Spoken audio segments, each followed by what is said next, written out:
He was one of the richest men. He owned a studio. Girls were flocking to him. He was eccentric, there's no question about it. He wasn't crazy. It may have been strange in that he had so damn much money. He probably made the greatest aviation picture ever made, Hell's Angels. Planes and the aviation industry were his first love. Oh, he loved machines more than he did people, really. Hughes was a man who lived on his ability to get along because they would make exceptions for him. He was wealthy and he was powerful and he had cash. He'd say, well, just remember, there's no one that I can't buy or destroy. He was, for all intents and purposes, an inmate because he was a prisoner of his own fears. He wanted me to be in constant touch with him. And I'd always, I just spoke to the poorest man in the world. Howard Hughes was born in Houston, Texas on Christmas Eve 1905. Amidst the thriving Texas oil industry, his father, abandoning his law practice, embraced the life of a wildcat. Initially struggling in the oil business, Hughes Sr. took odd jobs just to sustain the family. However, his fortunes changed when he acquired a wooden prototype of Rockeator, an innovative oil drilling bit capable of penetrating thick rock layers, a common frustration for oilmen. After successful manufacturing and testing, Hughes Sr. partnered with another and established the Sharp Hughes Tool Company. Meanwhile, Howard's overprotective mother showered him with excessive attention while his father was busy with business affairs. His mother was a very powerful influence on him. Partly, I think, as much as anybody, helped instill this sort of a lifelong phobia or fear, anyway, of germs. At the age of 16, Howard was away at school when he learned that his mother had died during surgery. 2 years later, Howard's father died of a heart attack. When that happened, Hughes began to exhibit all the traits that you would see throughout his life. That very strong-willed character, that tremendous streak of independence. Nobody's going to tell me what to do with my money or how to run my various enterprises. All of those things that really dominated him as an adult manifested themselves very quickly, much to the surprise and anger, by the way, of the other family members. He was smart enough at age 19 to go before a judge in Houston, convince the judge that he was sophisticated enough to buy his uncle, who also had ownership in Hughes Tool, at which time he became the sole owner of Hughes Tool. But he wanted control from day one, from the time he was 19, 20 years old, which was the one word, if you were going to describe the man from day one to the end, was control. He wanted to control everything. Howard, now in charge, married socialite Ella Rice and embarked on a journey to Hollywood. Captivated by its allure, with the guidance of his uncle, screenwriter Rupert Hughes, he entered the film industry's elite circles. The couple settled into a luxurious Spanish-style residence on fashionable Murrayfield Road. Hollywood society embraced him, but secretly referred to him as the sucker with the money.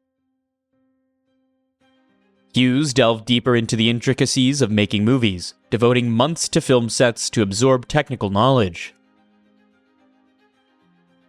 He would spend entire evenings dismantling film projectors, driven by an obsession to grasp every detail of the industry.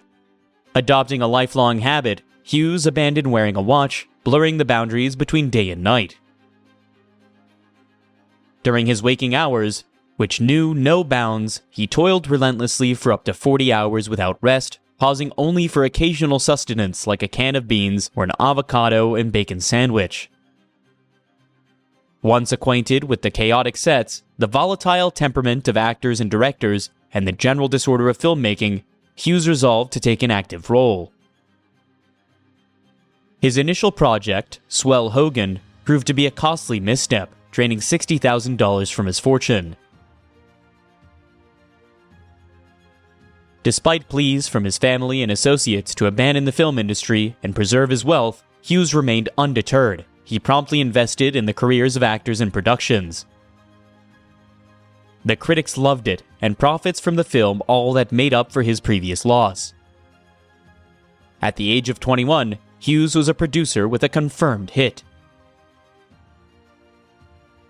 As the spotlight shone on him, Hughes sought to relieve himself from the day-to-day business pressures by hiring Noah Dietrich as an advisor. Dietrich came to work for him in the 1930s when, as dependent as Howard was on the tool company based in Houston, he felt he needed some liaison who would be able to look over the books and advise him as to how it was doing. Noah took the business from that point, built it up to where at times it was earning between $50 and $55 million a year in those days. Freed from these obligations, Hughes immersed himself in what truly fascinated him, the glitz and glamour of Hollywood. Establishing a film office, he secured the talents of director Louis Milestone under a 3-year contract. Their collaboration on 2 Arabian Nights catapulted then-unknown actors Louis Volheim and William Boyd to stardom, and earned Hughes his inaugural Academy Award in 1927. Unable to find a director who shared his passion for aviation, Hughes took matters into his own hands. He wrote, produced, and directed Hell's Angels, an epic depicting 2 British flyers vying for affections of an English socialite. Meanwhile, Hughes' own wife, Ella, reached her breaking point and filed for divorce, citing abandonment and cruelty. For the production of Hell's Angels, Hughes mobilized a considerable portion of Hollywood. He amassed a fleet of World War I fighter planes, hiring every available pilot in the industry. His obsession extended to cloud formations, often delaying expensive production schedules until the atmospheric conditions were perfect. Amidst these changes, Hughes, an accomplished pilot himself, impulsively took to the skies in a small scout plane he had never flown before. To the horror of the pilots and stuntmen, the plane went into a tailspin and crashed. Hughes emerged from the plane unscathed, prompting crew members to jest that at least he hadn't harmed his check-riding arm. Despite his narrow escape, Hughes feared better than others involved in the production, as 2 pilots tragically lost their lives during filming.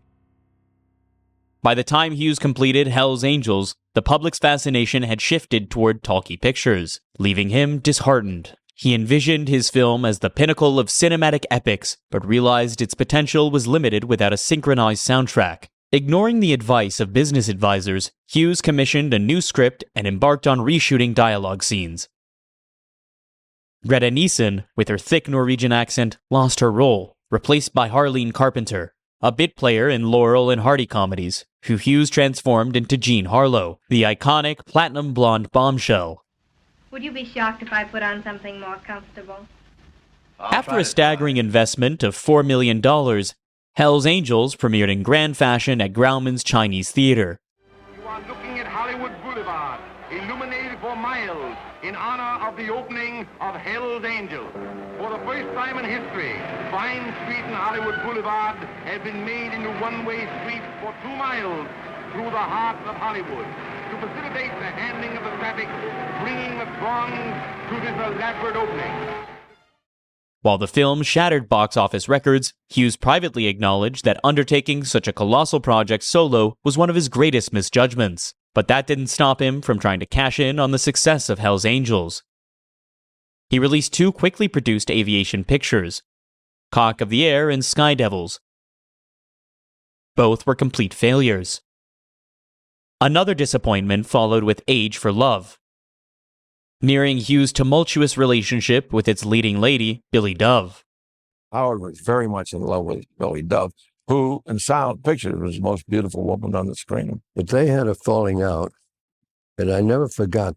Howard told me that he loaded all the furniture up there from Billy's house, took it in the middle of a desolate block, strangely enough, right on Wilshire Boulevard, and set fire to the whole damn thing. Burned up the van and furniture and all. Be amazing. Wouldn't be able to do that today anyway, I guess. But at that time, he did what he wanted. Amidst the turmoil, newsreels across the nation sensationalized tales of infamous criminals like Pretty Boy Floyd and John Dillinger. Hughes, sensing the public's fascination with gangsters, seized upon the opportunity and selected Scarface as his next venture, loosely inspired by the life of Al Capone. Taking a more hands-off approach this time, Hughes entrusted Howard Hawks with the directional duties. Hawks cast Paul Mooney and George Raft in the lead roles. The film, characterized by its depiction of graphic violence, lust, rape, and subtle suggestions of incest, courted controversy. The self-censoring Hayes office condemned the movie, demanding a new title and altered ending. Contrary to expectations, Hughes took a defiant stance and sued the Hayes office, ultimately securing the right to exhibit Scarface in its original form. He had a reputation for fighting the censors. Was he a great champion of First Amendment rights? And the answer to that is no. But he saw fighting the censors as a wonderful way to drum up mercantile interest in his movies. While Hughes maintained his interest in filmmaking, he briefly retreated from the industry, redirecting his focus towards his beloved hobby of flying. Hughes and his Hollywood companions frequently graced the skies above Southern California. Noah Dietrich used to say, you go flying around with Howard, he goes out there and he picks any airplane that's on the damn landing strip and takes off from it. And you're going to wind up getting killed. But Howard never got killed, nor did we. With Hughes himself often disappearing for days, navigating his Boeing pursuit plane between California and Palm Springs. In 1934, Hughes showcased his aviation prowess by entering the Boeing in an air meet in Miami, effortlessly clinching victory with an impressive average speed of 185 miles an hour. This triumph ignited Hughes' passion for aviation, leading him to devote himself entirely to the field. Under the alias Charles Howard, Hughes worked as an assistant pilot for American Airlines, earning $250 a month while absorbing the intricacies of flight. He loved to fly airplanes, loved everything about airplanes, loved the gauges in airplanes, loved to talk to pilots. The whole process, he was absorbed by it. After just 2 months, Hughes departed from American Airlines and, alongside mechanic Glenn Oderkirk, established the Hughes Aircraft Company. Together, they embarked on the ambitious endeavor of crafting the world's fastest racer, the H-1. That particular plane was one that he was instrumental in helping to design. But the heart of the way he designed airplanes was, he was a great brain picker. He would cull ideas from a whole range of things, weigh them, decide which ones might work, bounce them off other people. The H-1 was a perfect example of that. Outstanding, very swift, extremely modern-looking plane for its time. On August 18, 1935, Hughes piloted the H-1 to set a remarkable land speed record of 352 miles an hour. As ship is raised from runway and wings into the air, raps are coming off craft that has long been called the mystery plane. And then the mystery unfolds as its owner, backer, builder, and pilot, Howard Hughes, brings the plane in from its test flight for a landing at the dangerous speed of 75 miles an hour. It's only 1935, yet millionaire sportsman Howard Hughes has flown over 300 miles an hour. Capturing the public's imagination as a dashing aviator. In recognition of his extraordinary contributions to aviation, Hughes was awarded the prestigious Harmon Trophy in 1937. In a White House ceremony, President Roosevelt presented Hughes with the trophy, saying he hoped someday they could fly together. In 1938, Hughes embarked on what would become one of his most remarkable feats, a flight around the world. If I've seemed to be in too much of a hurry to wait and pose for your pictures, it's not because I'm high-hat or anything like that, but just because I've been terribly worried that I wouldn't get out of here before the weather changed. I had a good break in the weather yesterday, and I've lost that, and I suppose it'll be fair today, but I've been in an awful rush to get away from here, and I hope you'll forgive me. Oh, you bet. Amidst a crowd of onlookers, Hughes and a meticulously selected flight crew took off aboard their modified Lockheed 14, christened the New York World Fair.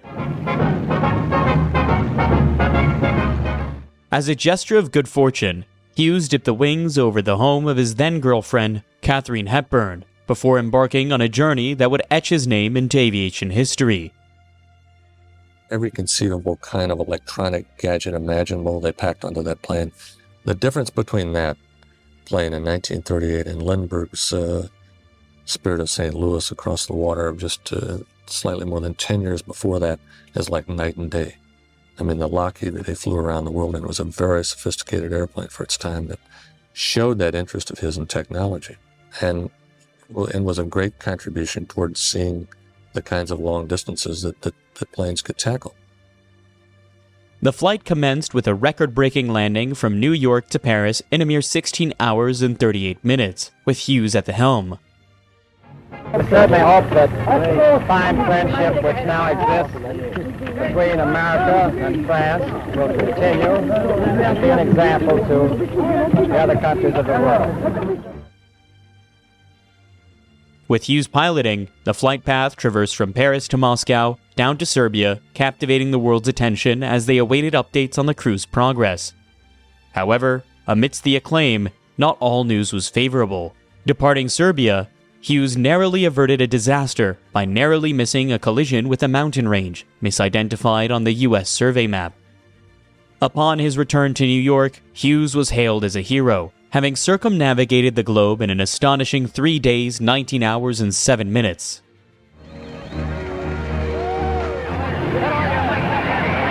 I know you're tired. Congratulations. Welcome home. That's for the tired crew. Good luck. Is it true that you lost your antenna last night? What's an antenna?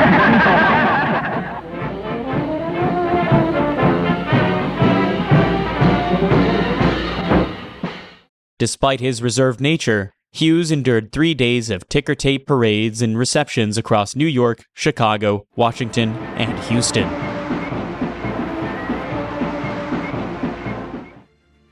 In 1940, Hughes redirected his aviation ventures towards a more pragmatic endeavor by acquiring a controlling stake in Transworld Airlines.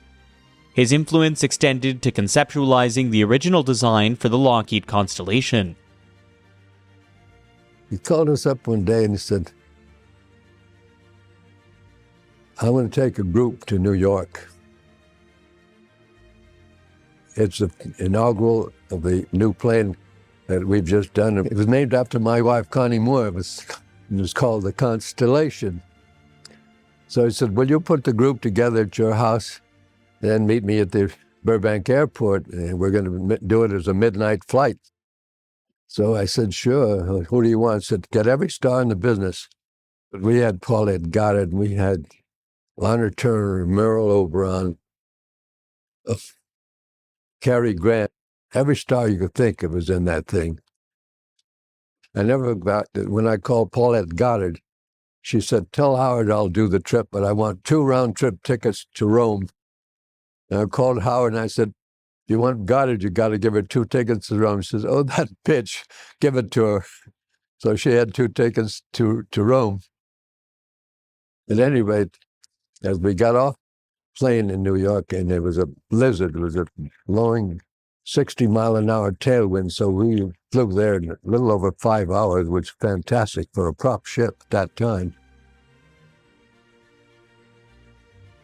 While Hughes remained preoccupied with flying friends across the country, the escalating war in Europe prompted the Defense Department to enlist Hughes aircraft for the supply of aircraft components, artillery shells, and cannon barrels. Within the crowded Hughes aircraft hangar, work was also underway on an all-wood long-range bomber dubbed the D-2. By 1942, Allied ships were being decimated by German U-boats. To address the threat, President Roosevelt turned to Henry J. Kaiser, a businessman turned shipbuilder with a track record of success during wartime. And because he'd been so successful at that, the plan he proposed as much as anybody, and talked Hughes into it initially. Let's build these giant flying boats to ferry men and material across the seas. That's the way to get around the German U-boat menace. And Hughes always liked to challenge, so that sounds great. In anticipation of securing a contract for flying boats, Hughes initiated testing of his amphibious Sikorsky S-43 on Nevada's Lake Mead. However, during one test, he was involved in a violent crash, making his 4th such incident. Despite Hughes escaping injury, tragically, 2 co-pilots lost their lives in the accident. Recognizing the importance of political connections, Hughes adeptly maneuvered within political circles. He directed his press agent, John Mayer, to host and entertain a group of visiting military officials, including President Roosevelt's influential son, Elliot, who played a role in military aircraft acquisition. Mayer facilitated tours of Hollywood and threw lavish parties, where aspiring starlets vied for attention of the esteemed guests. Those interactions, coupled with Hughes' influential Washington lobbyists, proved instrumental in securing an additional contract for 100 Hughes XF-11 reconnaissance aircraft, an extension for the earlier D-2 design. While Hughes was pleased with securing the contracts, the arduous task of designing and manufacturing the aircraft took a toll on him, leaving him mentally drained. The flying boat is an astonishing achievement in some ways, but one of the most impractical things ever conceived. Building a plane of that size was an enormous undertaking to begin with, but building one out of wood, where you had to measure every particular piece for its density, versus a piece of metal where you know what that density will be, absolutely nightmarish kind of thing to undertake. And it helped as much as anything to push Hughes into his first major mental breakdown, which occurred in World War II, where he went off to the desert of Nevada for several months and just basically had to isolate himself from the calls, from the pressure, from the decisions that went into building that particular. It's also one of the reasons it was not finished before the war was over.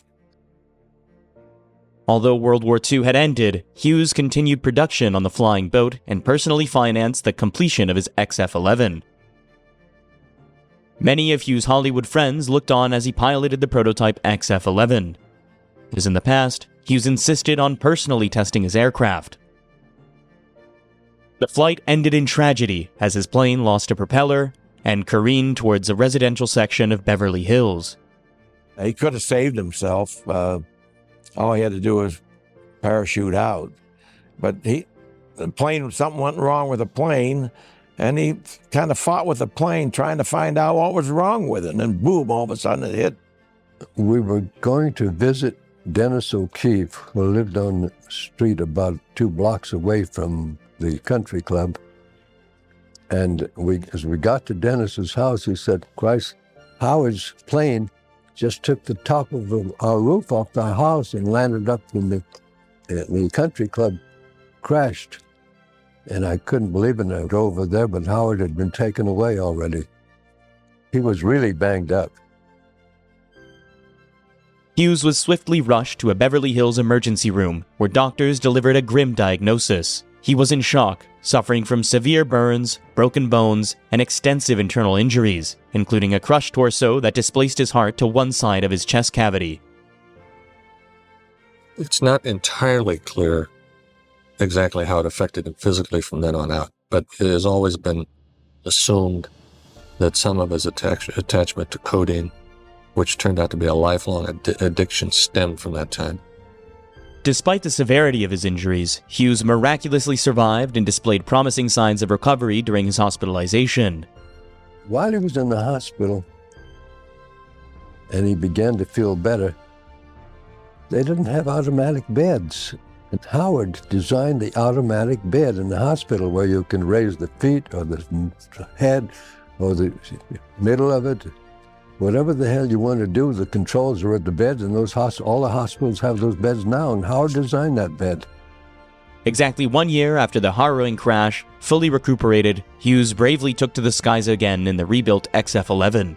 However, the government's response was less than enthusiastic, as it announced an investigation into Hughes' activity as a defense contractor. Mr. Hughes, the papers say that you're going back to Washington. Is that correct?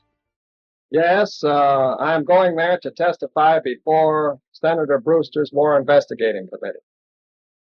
As you know, the committee has caused quite a stir by its investigation of my 2 airplane projects, the XF-11 photographic plane and my large flying boat.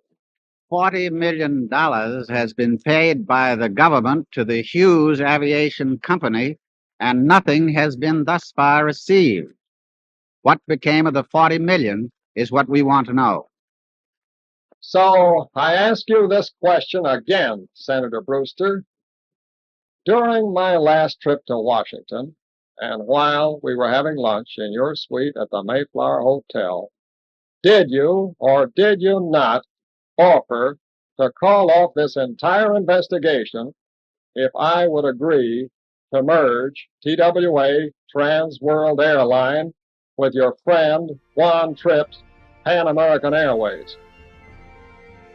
The hearings commenced on July 28, 1947, in the caucus room of the Senate Office Building, with Hughes' press agent, John Mayer, taking the stand first. Mayer faced questioning regarding Hughes' alleged preferential treatment of government officials, including the extravagant expenditure of $5,000 on alcohol, food, and entertainment for Elliott Roosevelt and his associates. Girls were very pleasant. What has that got to do with aircraft production?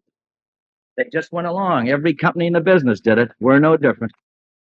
Well, but is it, you say because she was very charming, that's the reason that you charged up $132. That's right. For which would go into the production of airplanes. That's right. And now, will you tell us why you gave her $20 and charged it up to the company to go home if she was very charming? What?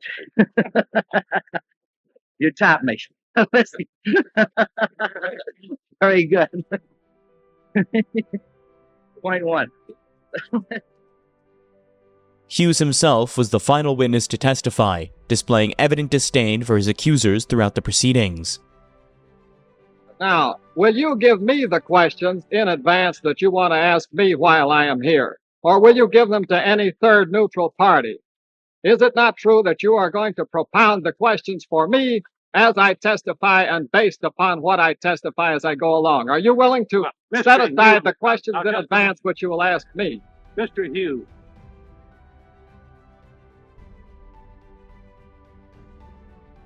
When John Mayer failed to appear on August 8th, the committee became enraged. Allow Mr. Hughes, I'm asking you what your answer was. And we're not going to have this bickering back and forth. You are before this committee, and you're going to answer the question. You asked me just now about a reply that I made. My answer is I don't remember. Now, the man is taking it down there. Let's ask him. What? Will you bring Mr. Mars in at the 2 o'clock session? No, I don't think I will. Will you try to bring him in? Oh, I don't think I'll try. All right. Throughout the hearings, Hughes stood his ground, but the final straw came when questioning turned to the flying boat project. I've put the sweat of my life into this thing. I have my reputation rolled up in it. And I have stated several times that if it's a failure, I'll probably leave this country and never come back, and I mean it. Overall, the committee had made a disastrous misjudgment. They sought to prove that Hughes had profited from his wartime contract, when in reality, he had poured millions of his own dollars into the project. During a recess in the hearings, Hughes orchestrated the monumental task of relocating large sections of the flying boat from Culver City to Long Beach Harbor, incurring a significant cost of $50,000. Technical crews labored tirelessly, assembling the components day and night, while speculations ran rife in newspapers that Hughes might attempt to fly the craft before the hearings resumed. Demonstrating a stroke of public relations brilliance, Hughes orchestrated an event where newsreel cameras captured him leading senators on an inspection of the flying boat. I think the United States owes a great debt of gratitude to Mr. Howard Hughes for conceiving and for constructing this great plane. It's one of the most valuable contributions to aeronautical science, I believe, which has ever been made, and will be of inestimable value, not only to aviation, but I believe eventually to the country's security. On November 2nd, 1947, amidst a crowd of thousands of spectators, Hughes confidently taxied the 60-ton craft into Long Beach Harbor. The air giant starts to move, driven by her 8 3,000 horsepower motors.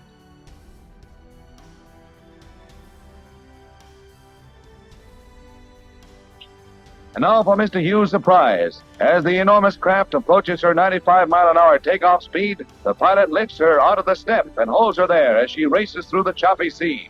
And with the final drive of her engines, 200 tons are airborne, 5 months ahead of time. 70 feet off the water, she stays for a mile. $23 million worth of airplane has answered a lot of committee questions. It can fly. His triumphant display showcased the merit of his prized flying boat and effectively brought the Brewster hearings to a swift conclusion. When Senator Brewster realized that he was fighting a battle against public opinion, a losing battle, he folded up and took a run-out powder. Yes, that was the tip-off. when Senator Brewster hit the road for the backwoods of Maine, that meant the hearing was over. Washington was too hot for him. He couldn't take it. After that, the other senators in this committee saw no reason why they should fight Brewster's losing battle for him if he was too cowardly to remain and face the music. I saw what Hughes did to Brewster during the hearing, and he helped choose a candidate to run against Brewster, gave financial assistance, and he defeated Brewster. And the last time I saw Owen Brewster, he was in the halls of the Senate begging for a $10,000 a year job, which he could not get. Back in Hollywood, Hughes carefully crafted his image as a Hollywood playboy. As one starlet astutely observed, Hughes could have had any physical imperfection, but his wealth made him irresistible. Along with the notion that he made a lot of money, that he had a Midas touch, that he was an aviation genius, that he was a financial whiz, that he was a great movie maker.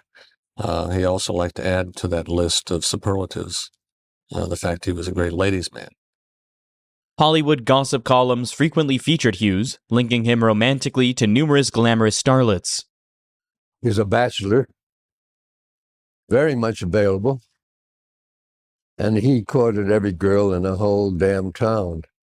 At one time, I'm sure he has dated, which is a kind of a kind word for it, all the girls on the 20th Century Fox contract list. Yeah, Howard, he had them gone, boy. Howard was never a wallflower, but he didn't mingle too much either. Yes, he was very shy around women, but he had more women than anyone. I think he had more women than Errol Flynn. And of course, he had no trouble having dates because everyone knew who he was and everyone liked him. He used to love to go out and he'd dance. He was a good dancer. He was a good rhythm. That guy could jitterbug, Latin dance, anything. He was fantastic. I was at the Coconut Grove one night with Howard Hughes and Marilyn Monroe. I saw him and Marilyn out there jitterbugging like crazy.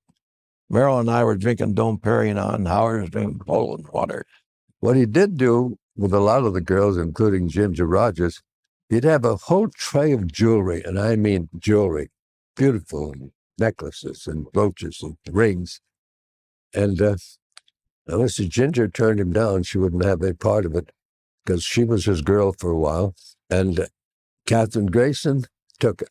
She had that whole tray of jewelry, as I remember.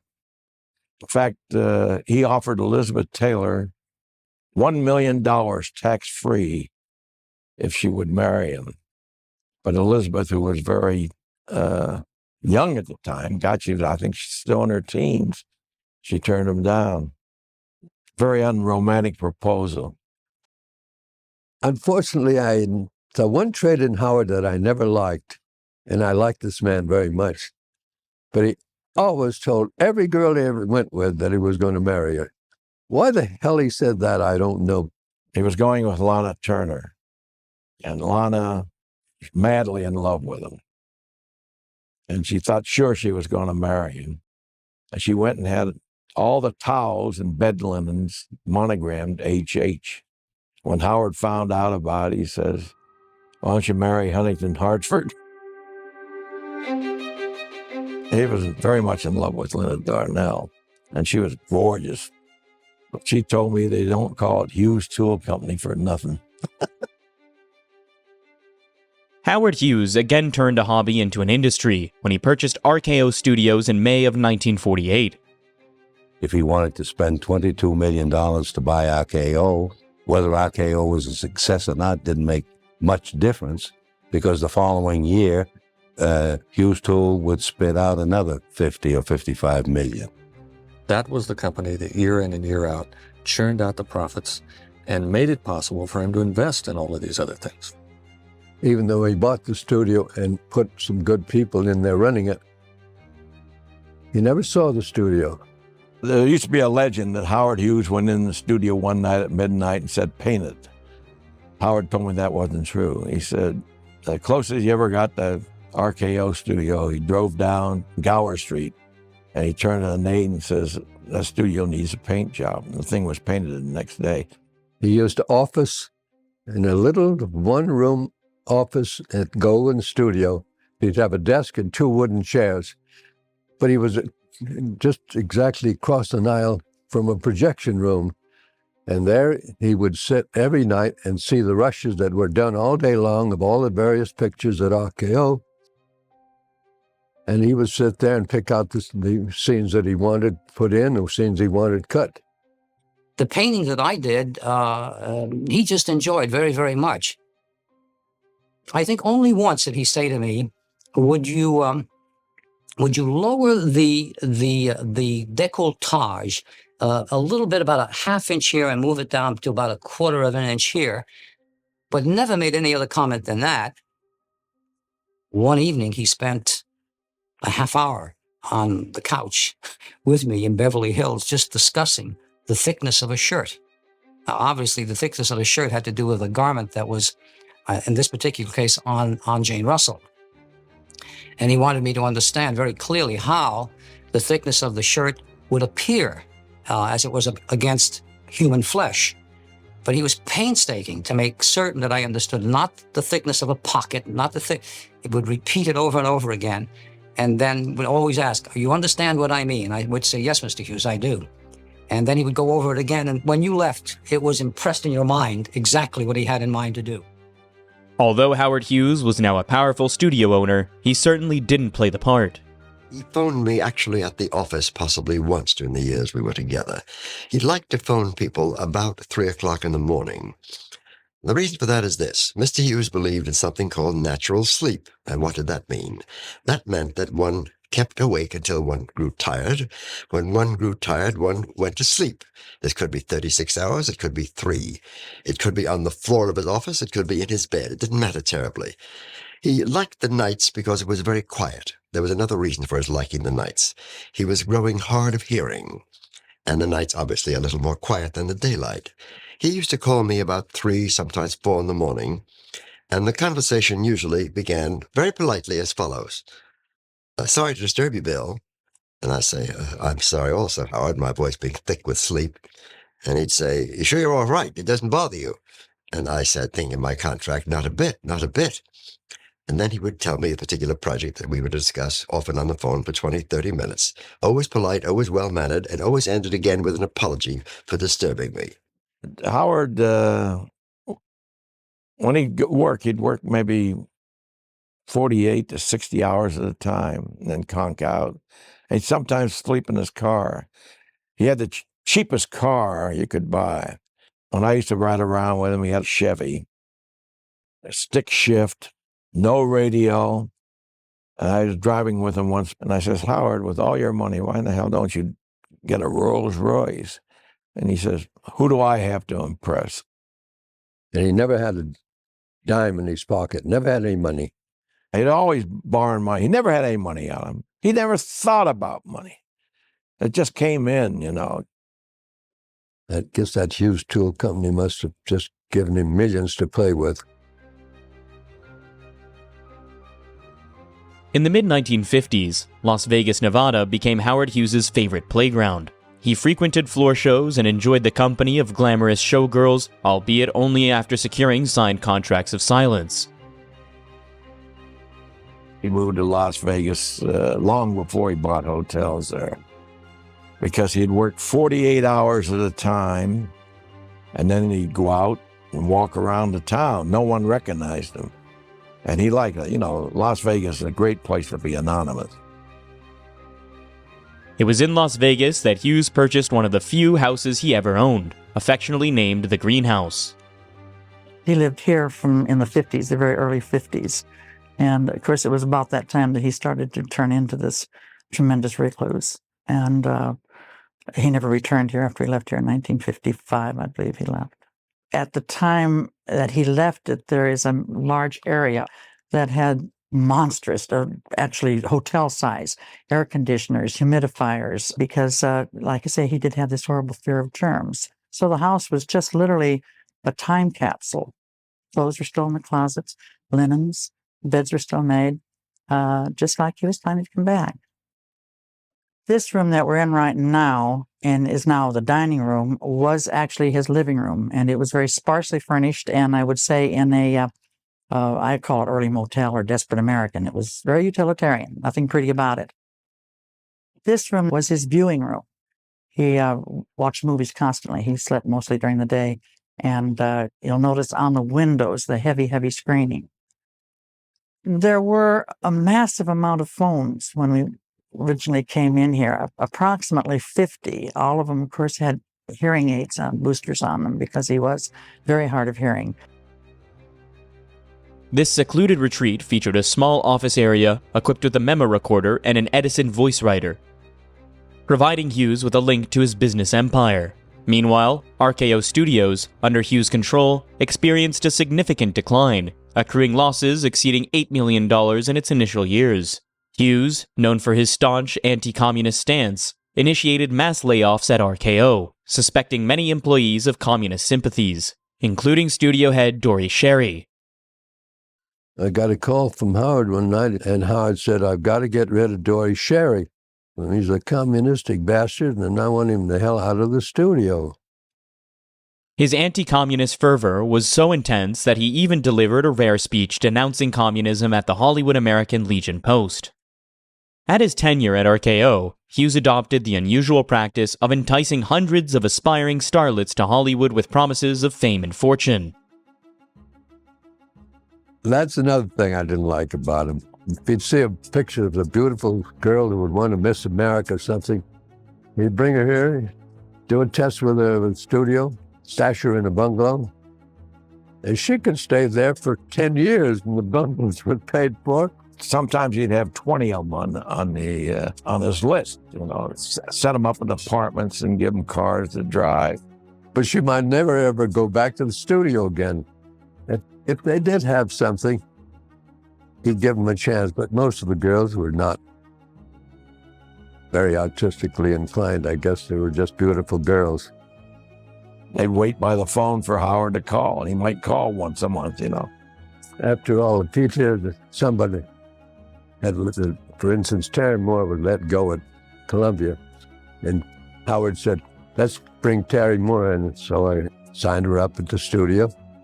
It's interesting that later on, Terry came to the executives of the estate and said that she had secretly married him on the yacht. Terry was a strict Mormon and very religious. And when she was going with Hughes, she was one of 3 Hollywood virgins in town. Terry told me, she says, "I will not go to bed with Howard Hughes unless I'm married to him." She told him that to his face. So Howard, had to skip her this yacht, marry him, and then he threw the log overboard. No record of it. But I'm sure it happened because Howard would do anything to get Terry in bed.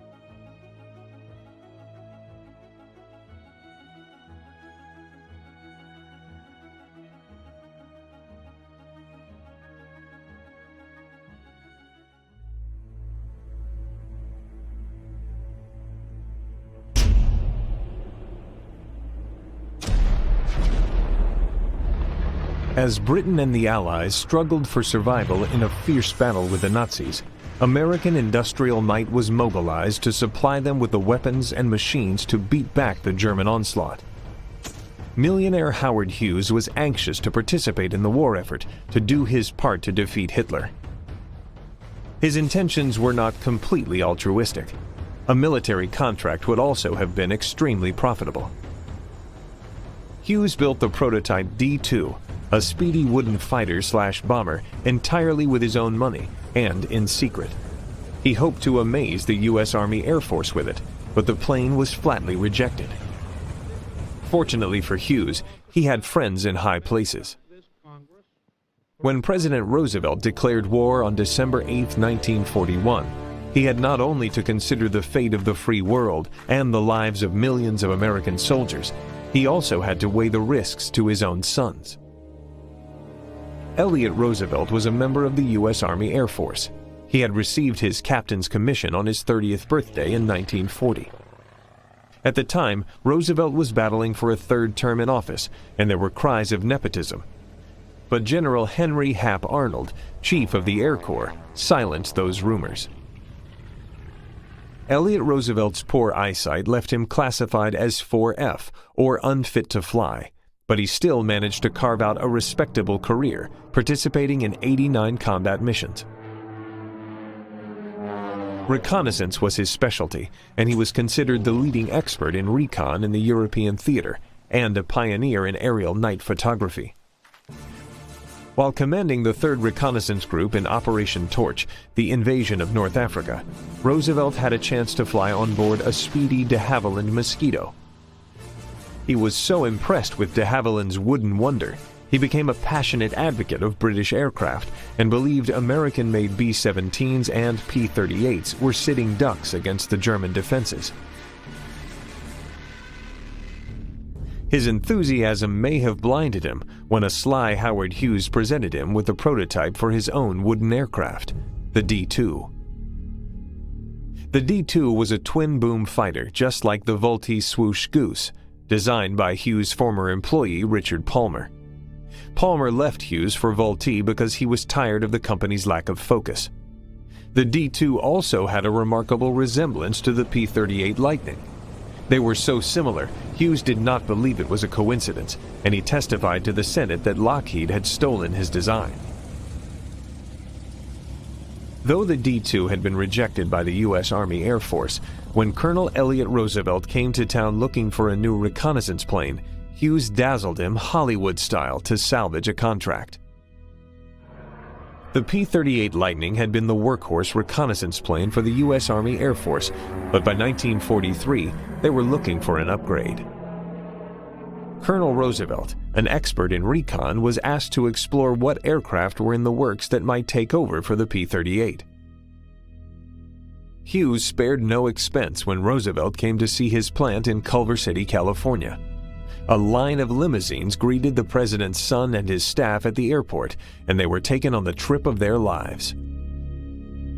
Women and starlets were thrown at them. They were treated to Hollywood's most extravagant parties in the hottest nightclubs. A married Roosevelt was introduced to his next wife, Faye Emerson, an up-and-coming actress with whom he would have a scandalous affair. In the midst of all this partying, there was time to see the D-2. Its Duramold body, a type of plywood bonded with plastic and molded under heat and pressure, would certainly have impressed Roosevelt, who was enamored with a Mosquito. By the time Colonel Roosevelt left California, he was sold on the D-2. He became an enthusiastic salesman for Hughes when he briefed General Arnold and his father on the project. Arnold was in a difficult position, as Material Command had already rejected the aircraft. They did not believe Hughes had the facilities or track record to deliver on an order. In the end, Arnold had no choice but to listen to the president's son. He ordered the XF-11, an all-metal and larger reconnaissance version of the D-2. The decision caused an uproar in the Army Air Force, not only because the D-2 had been rejected, but also because they already had a similar plane in development, the Lockheed Chain Lightning. The XP-58 was a long-range heavy fighter which could outperform the D-2, and it came from a known and reliable aircraft and manufacturer, the P-38 Lightning, built by Lockheed. Uproar or not, Elliott had his father's ear. Hughes won a $43 million contract to build 100 XF-11s, a contract that would be worth $500 million today. Unfortunately for the Army Air Force, their worst fears about Hughes came to be. Work progressed slowly on the XF-11. Each of its Pratt & Whitney 28-cylinder radial engines drove a pair of contra-rotating four-bladed controllable pitch propellers. It was hoped this style of prop would increase performance and stability, but the whole system was too complex and ultimately scrapped. As years passed, the XF-11 project, forced on the U.S. Army Air Force, became increasingly unpopular. The original D-2 prototype was mysteriously destroyed in a fire in November of 1944. At the time, Hughes and the U.S. Army Air Force were fighting over who should pay for the original development costs. With the prototype a pile of ash, the two sides agreed to split the costs. It was an accident which was highly convenient for the millionaire. Like the XF-11, controversy followed Colonel Roosevelt as the war progressed. Project Aphrodite was a joint mission between the U.S. Navy and U.S. Army Air Force to destroy heavily fortified German submarine pens and V-2 sites with bomber drones. The pilot and co-pilot would take aircraft heavily loaded with explosives to altitude before parachuting to safety. A mothership remotely controlled the bombers the rest of the way via radio. In later years, Elliott Roosevelt claimed to be in the Mosquito chase plane that recorded the tragic death of Lieutenant Joe Kennedy Jr., brother of future President John F. Kennedy. His plane inexplicably detonated before it reached its target. Elliott asserted that he actually flew through the deadly fireball that ensued, but there is no record of the president's son participating in the mission. There was also some controversy when Roosevelt was finally awarded his wings. General Arnold, who had been forced to accept Hughes' XF-11, also had his arm twisted to intervene in Colonel Roosevelt's final promotion. In January of 1945, Arnold ordered General Carl Spaatz to appoint Elliott, whose poor vision had left him classified as 4F, or unfit to fly, as a rated pilot. The president then submitted his son's name to the Senate for promotion to brigadier general. On April 12, 1945, America mourned the death of President Roosevelt. He had accomplished much during his tenure, guiding them out of the Depression and through the war.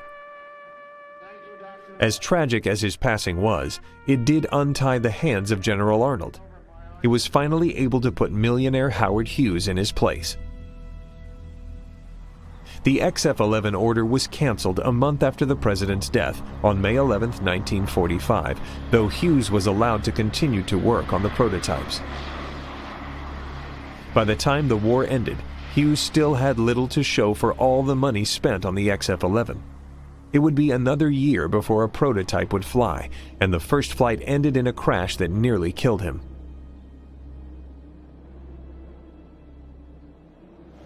The XF-11 was not Hughes's only multi-million-dollar scandal. His behemoth transport, the H-4 Spruce Goose, was more of a lame duck and was yet to fly. With millions of dollars poured into both projects, questions swirled in the Senate about what Hughes was doing with the money. In 1947, the Brewster Committee looked into the spending irregularities surrounding these projects. I put the sweat of my life into this thing. I have my reputation rolled up in it, and I have stated several times that if it's a failure, I'll probably leave this country and never come back, and I mean it. Elliott Roosevelt and Johnny Myers were also called as witnesses. Myers, a publicist who worked for Hughes, gave a detailed expense report of all the perks Roosevelt had received during his time in California. Well, now, can you tell me why you were charging up to aircraft production $132 for nylon hose for Miss Emerson?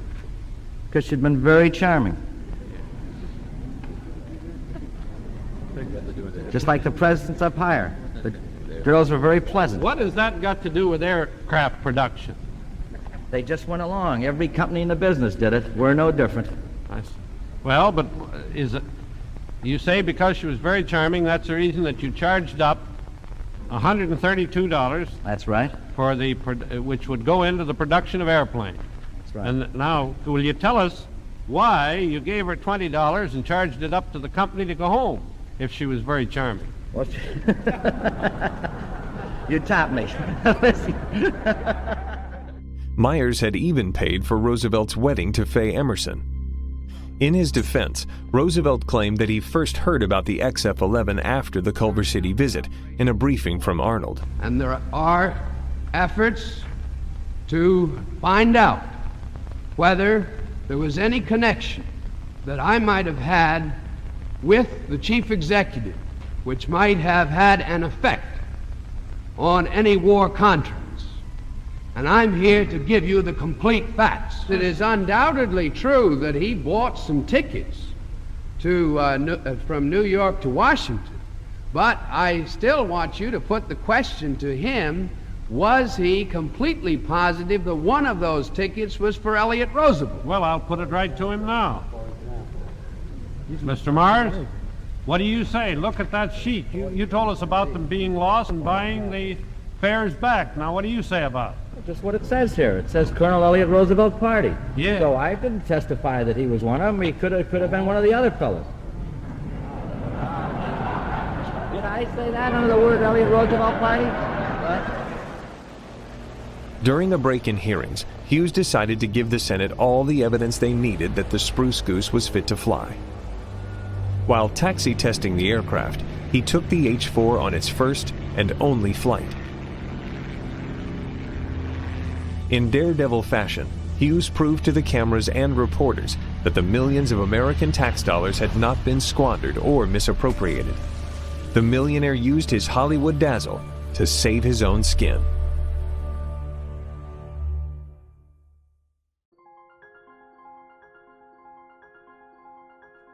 Aviation, the art of aeronautics, began with the dreamers, inventors, and daredevils who dared to defy gravity. The journey of aviation was nurtured by pioneers like the Wright brothers, whose first flight marked a historic milestone. The role of aircrafts in world wars was groundbreaking, dramatically changing warfare strategies. This initiated a technological evolution in aviation, transforming the simplistic wings of a biplane into the thunderous roar of jet engines. Let's journey through the ages of aviation. Behind every great aircraft, there were great minds. These visionaries, like Sir Frank Whittle, the innovator of the turbojet engine, redefined air travel. Then there's Skunkworks' Kelly Johnson, the genius behind the SR-71 Blackbird. His designs combined speed, stealth, and power, crafting machines that dominated the heavens. The contributions of these pioneers have left an indelible mark on the canvas of aviation, shaping the course of history and inspiring generations of engineers and aviators. Each epoch in aviation history gave birth to extraordinary aircrafts, each with their own unique features and roles. The Lockheed SR-71 Blackbird was a marvel of speed and stealth. The F-105 Thunderchief, a supersonic fighter bomber, was vital in the Vietnam War. The P-51 Mustang, a long-range fighter, was critical in World War II. The P-47 Thunderbolt, a heavyweight fighter, was used extensively in the same war.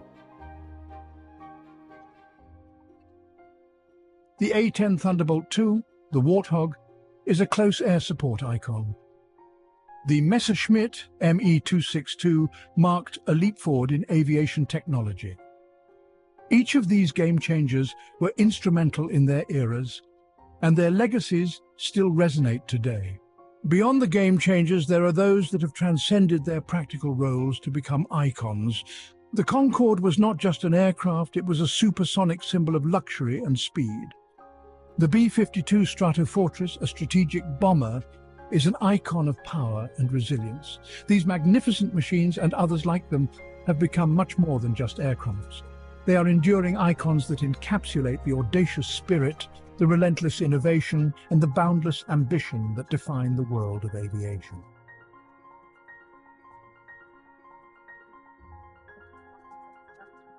For more amazing aerial footage, and to join us in this incredible journey, check out the DroneScapes YouTube channel.